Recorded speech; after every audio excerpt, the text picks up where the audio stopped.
Hi, I'm Pat McGrew, and I am with McGrew Group, and I'm here for INKISH. We are today talking about predictions, and today Tony Curcio is with me, and Tony is from Canada, so I know he's going to be very polite. But Tony, before we get going on talking about the future and what's going to happen, you've got one of the more interesting backgrounds of someone in trade media in our industry. So can you share a little bit about that? Yes, thank you very much for the offer. I appreciate it. I started out in journalism, worked for the Toronto Star for 20 years in their communications department. After that, I went out on my own, did freelance work. About 12, 15 years ago, I joined Graphic Arts Magazine, of which I am now currently editor. And we're a trade magazine that monitors the printing industry. We've been around for over 20, 25 years, that type of thing. So, been around the block a bit. When the first day on the job, I witnessed a group of elderly men setting hot metal type for the next edition of Canada's largest newspaper, the Toronto Star. So, go back a pretty far way. Thank you again for this opportunity. I just wanted to warn your audience that I've made two predictions. One was that the Toronto Blue Jays would be in the World Series. That didn't quite work out. And the other one, back in 1967, when the Toronto Maple Leafs won the Stanley Cup, I said they would be a dynasty. I'm still waiting 55 years later for the next win. So I may or may not live that long. So But we're not going to hold you to predictions. oh, good. Thank goodness. But what we would like to start out is what you think the biggest story in graphic arts printing is for the near term, because you're bringing your experience to this question. You've seen a lot. Again, we're not going to hold you to it, but what do you think the biggest story is coming up? Well, right now, there's really two. Right now, obviously, it's a supply chain crisis. And this has its own set of variables. They're really complex. The cost of a shipping container, the people working, are they still sequestered with COVID-19? The people working at the docks, the backlog. That I don't think is going to work itself out to until late next year. I would say 2023. So the big story, I think, in the near future will be the rise of inkjet printing. Now, I looked at a study by Smithers, just glancing at it now. Right now, worldwide, inkjet's worth about $87 billion. They expect this to rise to just under $130 billion by 2027. Now, inkjet's established in a lot of, you know, uh, lower run applications, but faster presses mean that it's going to be more cost competitive for longer runs. The greatest expansion is predicted in packaging applications, with installations of presses that are now dedicated to corrugated, cartonboard, flexible substrates. And inkjet is also broadening its growth, and it's getting really sophisticated, and it's being used in books, catalogs, magazines.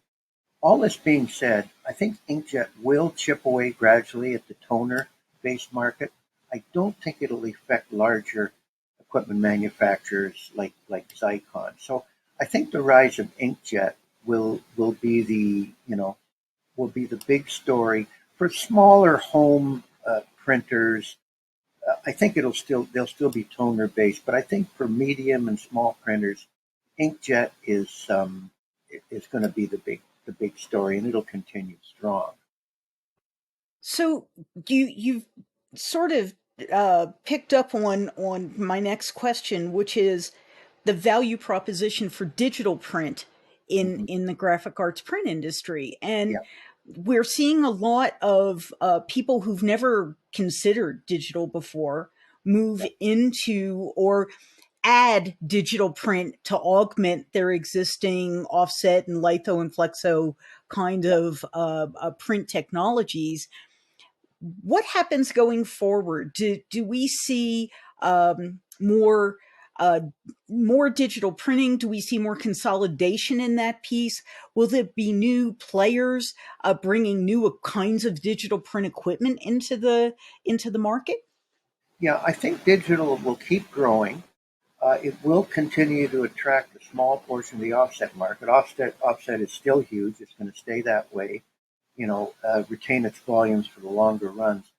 Most of the medium and small printers I talk to right now, they're a little hesitant to invest in expensive offset equipment, and they farm the majority of those jobs out to trade printers or existing offset printers.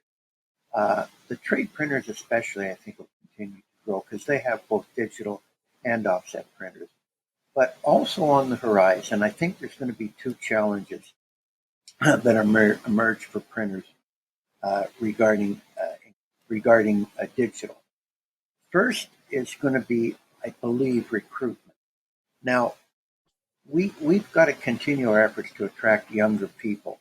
And I've talked to a number of print shop owners, and they're having a heck of a time getting skilled people to come in and start running from day one. We've got to make sure that we attract younger talent. We don't want this to sound like an assembly line job. We've got to make it an attractive, creative job. But I'll tell you, the one bright light in this for me, I attended a couple of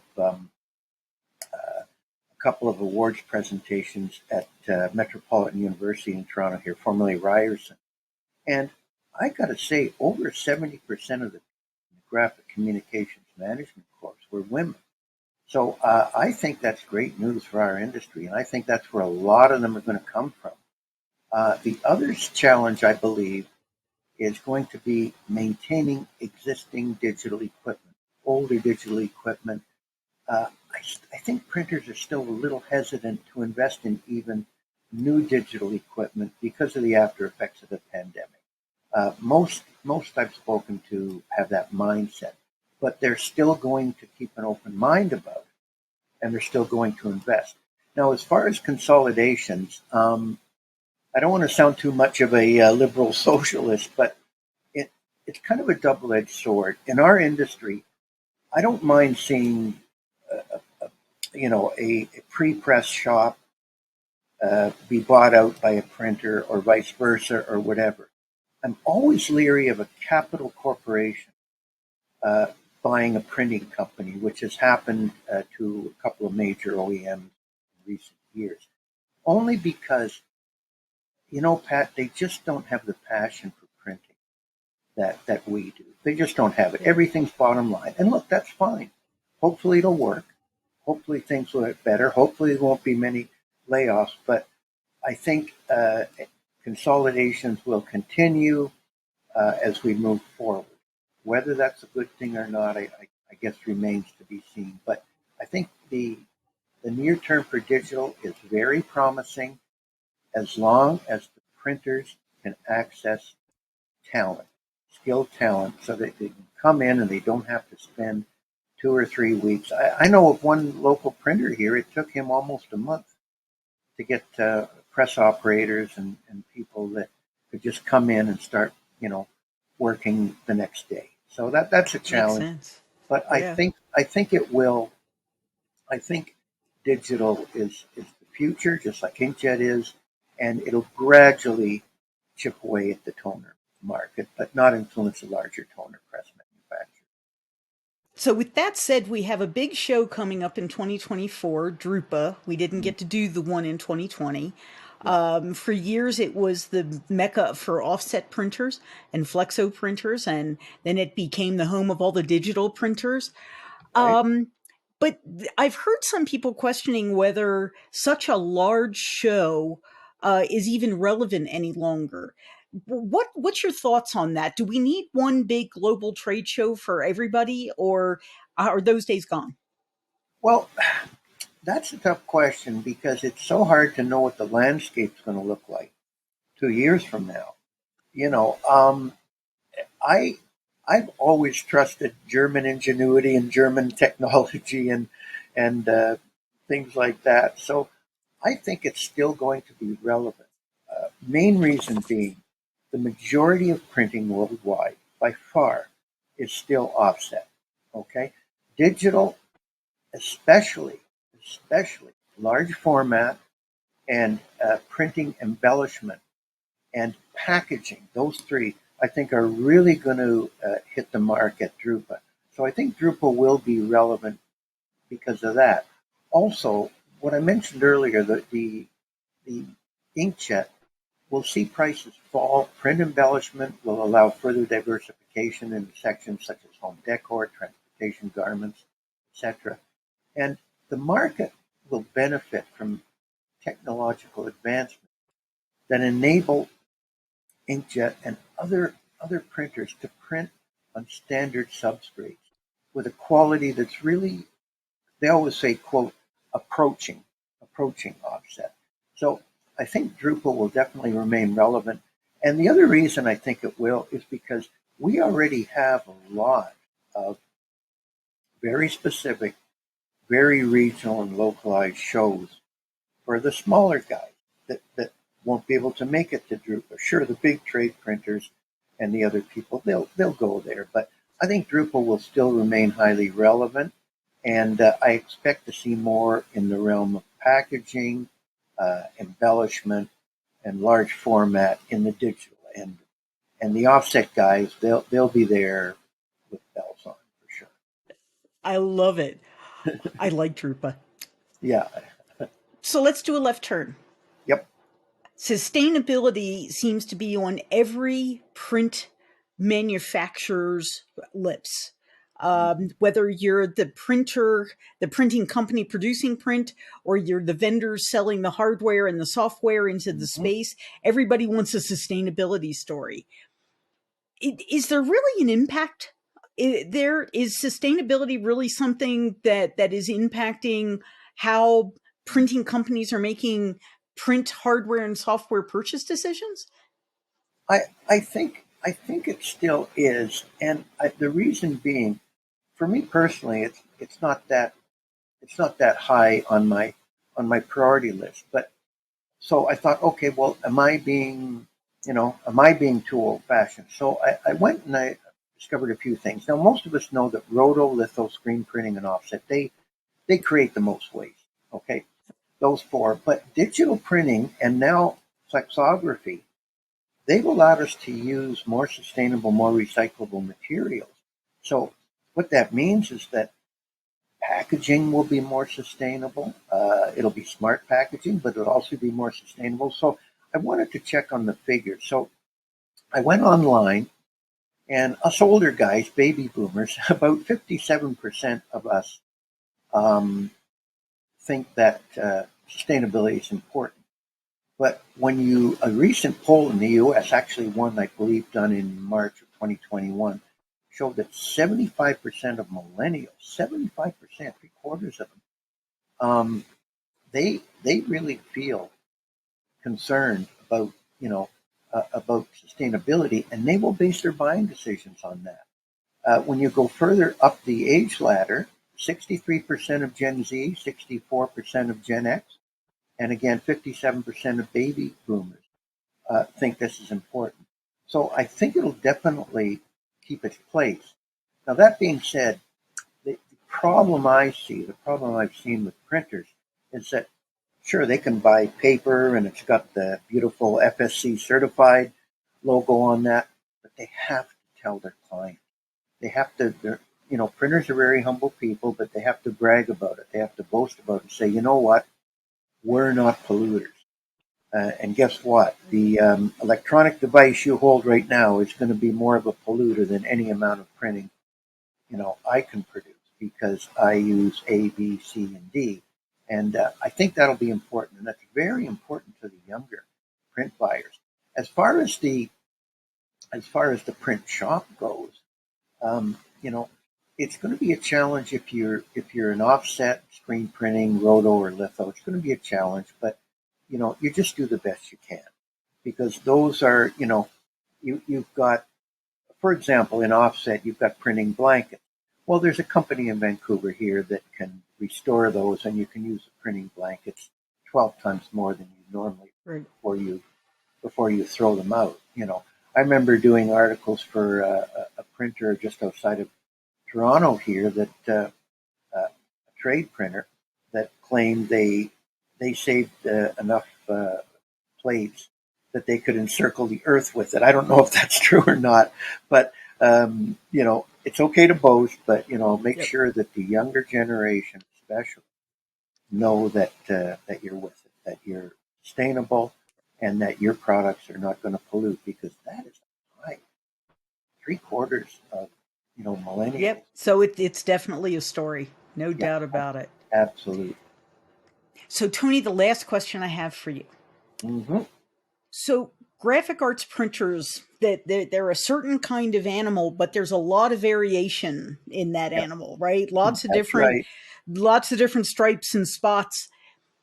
So what should they be watching? I mean, should they be looking at new analog equipment? We know that you get a little bit more waste there than you do with Yeah, digital. Or yeah. should they be looking at new digital? Should they be looking at some of the hybrid machines? Hmm. What should they be looking at? Well, I have always favored the hybrid machines because they're so much more flex, But I think the biggest there's going to be so much new equipment come out over the next 2 years, and I think the hybrids are going to have more of a place in the upper echelon. And the equipment manufacturers, look, the OEMs, I got to hand it to them. They come out with so much new stuff. They keep me going. Every week I get something new, something different. But I think if I was a mid-sized or a small printer, here's what I would think about. I would think about customized workflow automation software because as these new machines come out and become more complex, running a printing establishment becomes all that much more complex too. And I came across a figure that was kind of stunning. Of the 300,000 workflow systems installed in print shops globally, 300,000, only about 10% of them have a significant amount of significant, what you call it, customization. Now I know printers in the past have gotten uh, workflow software and said, here it is. But now these older softwares have become more or less cookie cutters. And there are so many things that workflow automation can do in a print shop. Now I'm talking about MIS, Management Information Right. System. So with the influx of these hybrid presses, even the digital presses are becoming more and more sophisticated. Workflow automation is going to become that much more important. And I've seen instances where this type of customized automation has reduced labor costs by over 50%. It's instead of putting through 10 or 15 jobs a day, the shop puts through 30, 40. There's less human error, less human touch points. So I agree with you. I think they look out for the hybrid, and if they're not going to make a huge purchase and they still farm their offset out, check out workflow automation. And there may be a learning curve for your staff, but I got to tell you, I've seen companies fork out hundreds of thousands of dollars for the latest workflow automation, have it customized, and right now they're glad they did. So I think the people who survived the pandemic shutdowns the best are the people who had workflow automation already in play yes, you're because they exactly didn't right. have to worry about sending people home. They could still operate. Exactly right. And the connectivity, which is something that's inherent with what you just said, is so very important. I mean, everything's mobile. I mean, I've been on the bus seeing people, you know, hooked up to work, et cetera, et cetera, et cetera. So, I think that'll be important forward. Tony, you have been all I could hope for in an interviewee. I want to thank you so much for taking your time to spend it with us, and hopefully we'll be able to do this again. We'll Oh, I find an really appreciate. excuse and we'll Yeah, do it again. I I really really appreciate appreciate it. it, Pat. Thank you very, very much. And by the way, I got to tell you this. Congratulations to the Colorado Avalanche. Yeah, we hoisted that flag last week. You did. We And did. I'm not gonna try and figure out how many Canadians you had on the team because it doesn't matter now. When the Blue Jays won their divisions and won the World Series twice, we had a lot of Americans on our team, so it works itself out. So, we're going to end our little conversation here, but thanks so much for spending some time with us, Tony. I'm Pat McGrew, and this has been for Inkish TV. Thank you.